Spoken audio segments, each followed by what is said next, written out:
So these right here are some typical angelfish. Usually when you keep an angelfish, you keep them in good conditions. They end up looking like these. I have the black ones that you really can't notice too well, but these platinum ones you can see, they look pretty good. But in certain conditions, when you keep these angelfish, you get lucky and you end up with one of these. This guy has features that none of the other ones have, and probably none of the other ones will get features like this guy, including that big forehead. And I want to talk to you guys about why I believe he has these extra features.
Hey everyone, this is DWS Darius and welcome to another day in the fish room. Today I just have a quick video for you guys. I get a lot of questions about how can I get the best out of my cichlid. How can I get my cichlids to look like the cichlids you see on Google?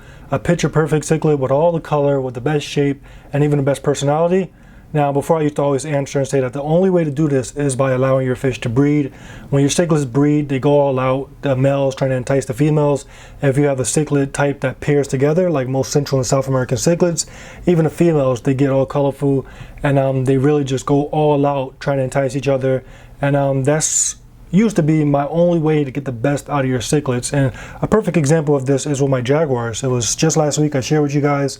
I bought two jaguars, both of them. When I bought them, no color. The moment that they paired up, the female became bright gold. The male had that jaguar pattern, and it just looked absolutely amazing. Not to mention they had an increase in personality. So yeah, when you breed fish, you definitely get a lot out of fish. You get a lot of color, a lot of personality. By the way, being that I touched on the jaguars, last time I showed you guys when I asked you what should I do, should I leave them alone and think about themselves, or should I separate them? You guys voted to leave them alone, so I decided to put them in a 55-gallon aquarium. I moved them and as many of the fry as I could catch. The first day they did awesomely. The fry were scattered, but the parents got them all together in a ball and it was looking good. Then the next day I turned on the lights and no fry. Now the jaguars are the only fish in an aquarium, so I'm not sure what happened. One of the parents could have ate them, or I do have Malaysian trumpet snails, and maybe when the fry were asleep, they sleep on substrate. Maybe the Malaysian trumpet snails got them. But yeah, that happened. The pair, they're broken up and the male is attacking the female, but hopefully this doesn't last long. When the female lays eggs again, hopefully that will trigger the male to just go into father mode and they reunite again. But yeah, that's what's going on with the jaguars. So yeah, I was a strong believer that the only way to get the best from your cichlid was to breed them, and that definitely is not the case. I am finding a new way to get the best from my cichlids, and that's to give them rivals. Now, we hear this all the time, not just in the fish keeping world, you hear it with sports and just in life in general. They say find a rival because that rival is going to push you to your limit, and I'm finding that it's the same way with cichlids. So my example is going to be with my angelfish. These are South American cichlids, and the rivals are each other, multiple angelfish in the same aquarium, pretty much a colony of these fish. Now, this is definitely not going to be for beginner. You know, a lot of times you hear that it's not best to mix multiple cichlids of the same species. I said a lot of my old videos too, because if you're a newbie, you definitely will have more success if you have a community of cichlids if you don't mix species that are the same or even that look similar, because they are aggressive towards one another. However, recently I'm finding that being that I'm keeping so many angelfish in this one aquarium, they're competing. They're having rivals one with another, and it's really pushing them to their limits. And today I'm keeping angelfish unlike any other angelfish that I've seen before. I have angelfish growing nuchal humps. I didn't even know that was possible. A nuchal hump is that meaty thing on the head. You see it with red devils. You saw it with my green terror before. but never in my life did I think that an angelfish could get a nuchal hump, and yet here I am today, and I have 2 angelfish growing nuchal humps. And the reason for that is because they are just so competitive. When I added these angelfish, they were all the same size, about a dime size. Right now they're about 3 to 4 inches, and they just constantly want to eat. They constantly want to be on top. All of them, I stick my hand into the tank, they come flying to my hand, and all is all in the name of competition. They all want to be number 1. And I think that's the reason why I'm getting just such developments. Males competing against other males, and that's the reason why my most dominant male has the nuchal hump, because he's able to show dominance over so many other fish. Before I kept angelfish, none of them produced a nuchal hump, even though I had males, and that's because they really wasn't in a lot of competition. There really wasn't anybody against them. Being that these angelfish that I currently keep have competition, being that they have opponents, they grow these extra features just to show their toughness. They're growing the nuchal hump to show that they are more powerful than the rest. These longer fins, these extra colors, all of it is to prove to the other angelfish in the aquarium that they are the best. And I'm finding that with most colonies of cichlids, you're going to get these same results. One of them is going to try to outdo the rest. And that's how people get these pictures on Google. That's how they get these amazing shots of these fish looking just absolutely awesome.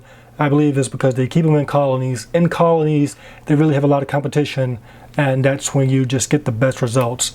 Now, of course, you have to do this with a lot of care and a lot of consideration. There are some things you definitely want to keep in mind. First of all, with this competition, it can lead to death if it is in too small of an aquarium. If you want to keep a colony of cichlids, of course, you got to keep the appropriate size tank. I'm keeping angelfish. These fish only get 6 inches. Most people say you could keep angelfish in a 40-gallon, 55-gallon aquarium, but I'm keeping mine in a 1 to 25-gallon aquarium, and I wouldn't go any smaller. I currently have 7 of them, and like I said, I wouldn't go any smaller because while these fish are competing, and sometimes it does get very heated, and I definitely need space to get away. Let's say if you was working with a larger group of cichlids like red devils, my red devil now is about 10 inches, and definitely a 125 would be too small. If I was just keeping one red devil, a 125 would be okay, but if I was to keep a colony to get the best out of my cichlids, I would have to do at least 180 gallons to get the best, safest results. Another important thing to consider is that in a colony, you got to have the right number, and I recommend 6 or more. If you have less, then the hierarchy is going to have problems. So basically, in a colony, they will build a hierarchy, and the fish that is most ranking, he's going to look the best. He's going to be your picture perfect cichlid. He's going to have the best features, but if there's not enough fish for him to beat on, the few that are in the tank, he's going to be too hard on, and it can lead to death. So if you want to keep a colony, you got to keep the appropriate numbers, and I say a minimum of 6, but of course the bigger tank size, the more you keep, the better results you're going to have. And not just with that one fish. If you have a larger colony, you're going to have greater chances of having multiple fish that are higher ranking, showing these greater features, showing these bigger nuchal humps and these brighter colors and these longer fins, and just looking picture perfect.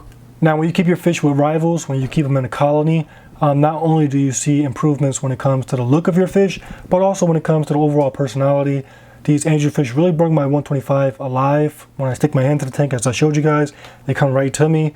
When I go back and forth, they follow me, and it's because they're all competing. They're not going to hide. They're not going to act shy because they all want to be the boss. So they're all going to do whatever it takes, which means following me, begging me for food. And that's awesome because it rubs off on all the other fish. So all these fish that would have been shy, like my loaches and all these other fish, they're becoming more bold or just a lot more willing to swim in the open because of these angelfish. So it really brings more life to the tank, brings more enjoyment to the fish. So yeah, everyone, I'm newly looking into keeping my cichlids with rivals. I think that it definitely can bring the most out of my cichlids.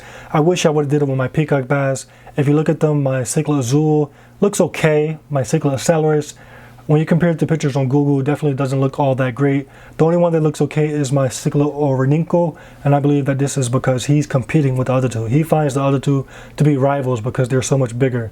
But I believe if I would have bought them all at the same time, around 5 inches, about 5 of them all together, I definitely would have had much better results. Even though they're not the same species, because they're so close, because they have such competition between each other, I believe that that would have caused them to show more color, to be bigger than what they are even today, and just to have some better features. I probably would have had some nuchal humps and just a better looking group. So yeah, everyone, just something, once again, that I'm newly discovering, newly looking into, and I do think that it will bring the best from your cichlid. So if you're interested in just getting the cichlid to look picture perfect, if you have a favorite fish that you see online, a favorite cichlid, and you want it to look just how they look on Google, I recommend going and keeping a colony of these fish.